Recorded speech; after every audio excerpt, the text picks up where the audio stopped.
I said, you know, it's not a shock to a lot of you, but it might be a little surprising to some that American music is in three kinds of keys primarily, and the middle ground is the largest ground, because things change culturally and whatever, lots of factors.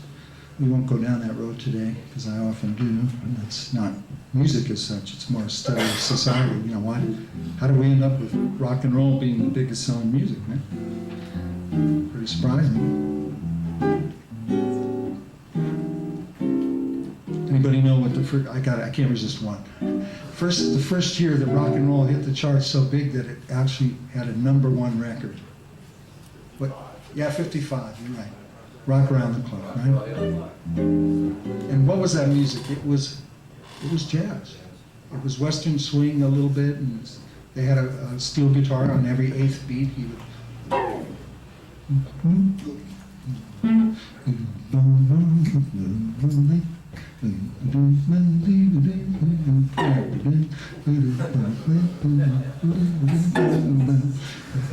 Stupid. We used to have an accordion in the band. It was a Bill Haley and his Settlement. It was a upper, I think in Wisconsin, they played polkas and country music. And but yeah, this was kind of black. What they ended up calling jump blues. It's just a form of jazz, really.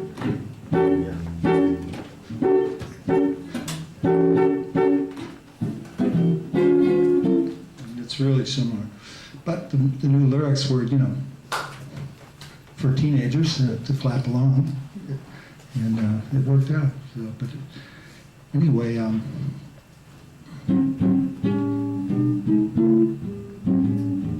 so much music has been in this blues tonality ever since then. I mean, American popular music, whatever music sells.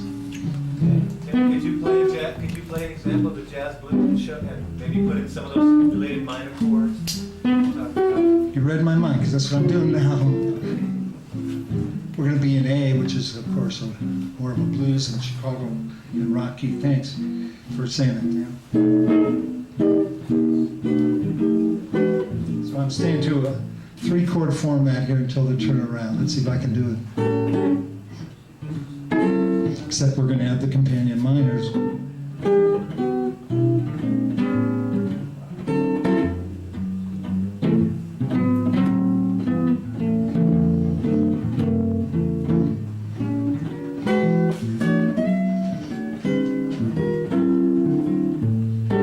The half steps don't count when they're just little, you know, that doesn't count. That doesn't, like, you're not thinking of those as structural chords, because why would, you know, that just make you have to work too hard. So how do we get from a 3-chord blues to adding all those other changes? Diminished, tonic diminished. Bass often on the sharp 4th, but it's a tonic diminished, meaning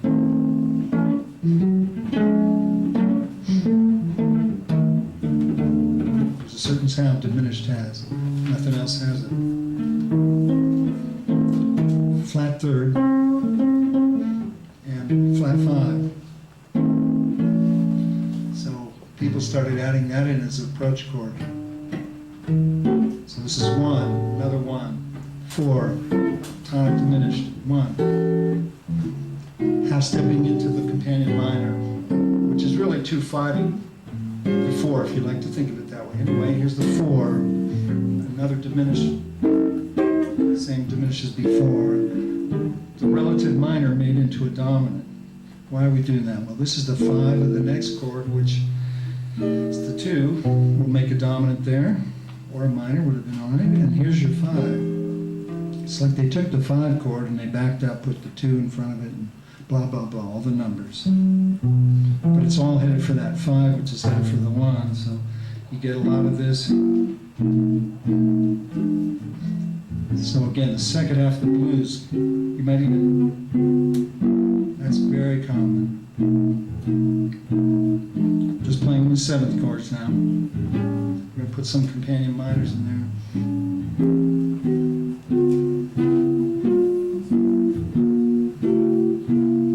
And some half steps. You can always get those half steps in if there's time.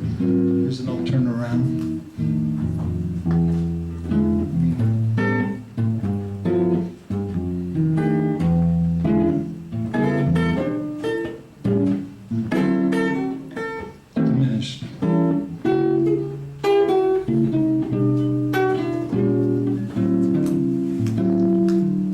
minor, when certain lines have dominated the landscape in music, these falling lines. So you'll hear 4 major or 4 dominant going to 4 minor. Minor 7 or minor 6. Some industrious person noticed that those 2 chords shared the same notes with the flat 7 dominant chord. So that chord started to come in place of the 4 minor. Now you have, at that juncture in the blues, whenever that is, let's go right here. Bar 6. Flat 7 dominants become a big staple chord there. You want to memorize bar 6 in blues, think flat 7 dom instead of the diminished. Be ready for either. And then it's back to this stuff. Now, we're going to do what the piano players in the late 50s started to do.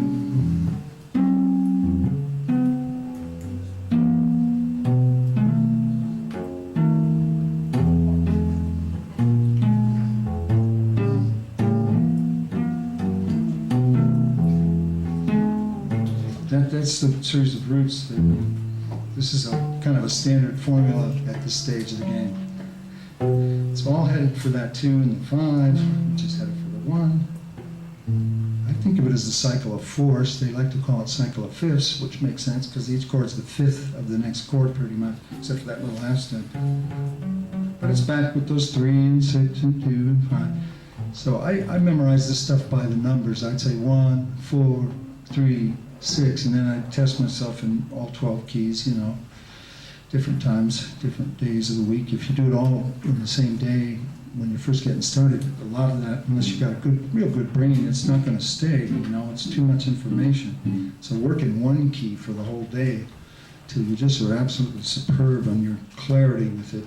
You know, if you're working on the key of F, you'd say F, B flat, A, D, G, C, F, D, G.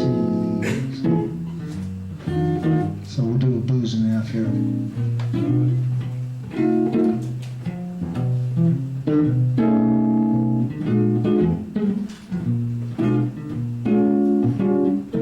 Major chords. Whoa, what happened?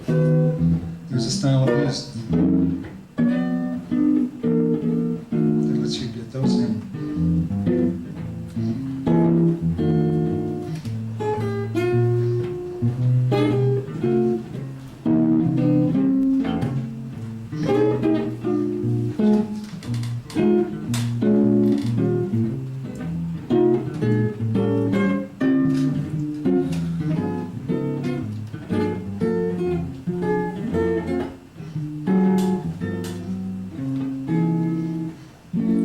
So when we have the blues, anybody want me to, you got any questions about any of those chord changes? Yeah,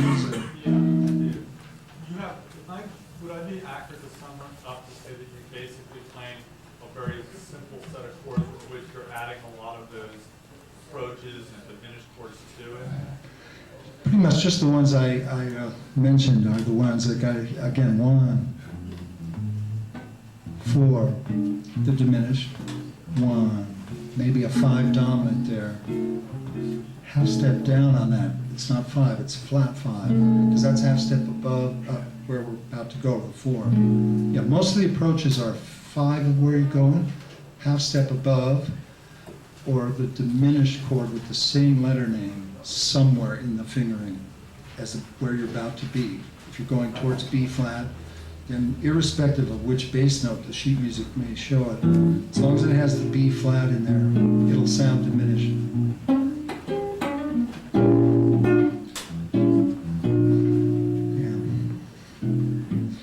Let's see, we did pass out the sheet, we might as well talk about it a little bit. Excuse me, Ted, you said 5 of where you're going, the half step above, or you said one other thing? The diminished of where you're about to be. If you're going towards C, then C diminished 7. Hey, thanks.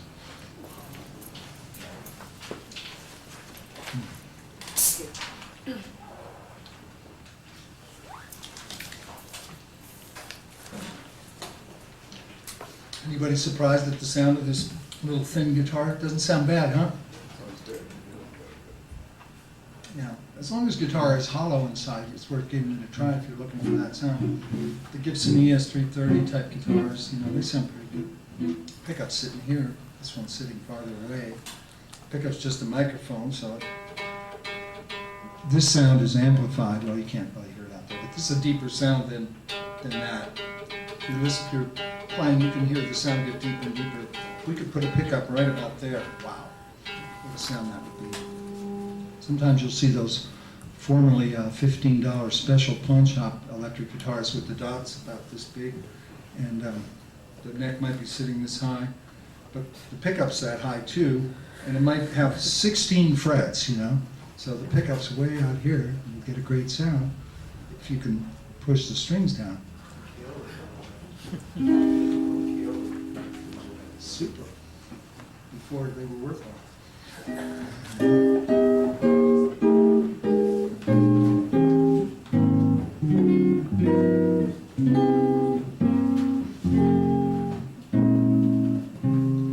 This sounds like, well, I don't know what it sounds. It sounds like a little Gershwin influence there. He's probably been my biggest influence.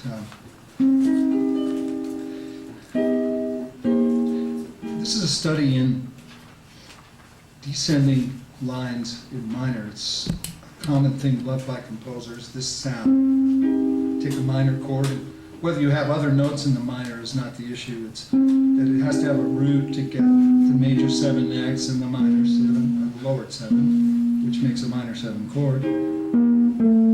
This could be called the 6th of the C minor, the 4th chord there. I called it F9.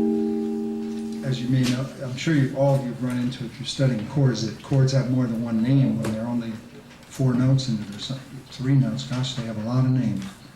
So you just learn them all independently from their own visual roots. This F9, we all see it from here. This is probably the first ninth that every guitarist learns as a ninth chord. So when you have those lines that come down, it doesn't mean that a note couldn't go up on top. That's what I've done here, nothing fancy. Just to another note in the minor world. So that's, you could have stayed on the same one. I see that in studies and books, and it gets boring. You need rhythm to make that come alive, because melodically it's not going anywhere. You'd need to go.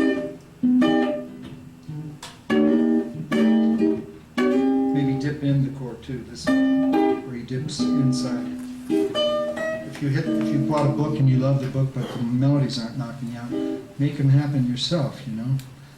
Change the feel, put a feel in it. Slightly decorate. Anyway, I wasn't doing that here. I used to play a lot of this one hit per chord stuff. For a lot of reasons. One, I like the sound. Two, I was confronted with how am I going to fill in if I'm playing by myself. And I wanted it not to be boring. And also, as a challenge for studies I was working on with chords, I used to say, okay, let's see you deliver it now. You know, pretend I was a stern taskmaster at that moment. So the second example, these chord changes, let's analyze them real fast, nothing too big. I'm going to do the roots first. Here goes in that cycle of fourth business again. It's certainly not the only progression, but it obviously is a very common sound.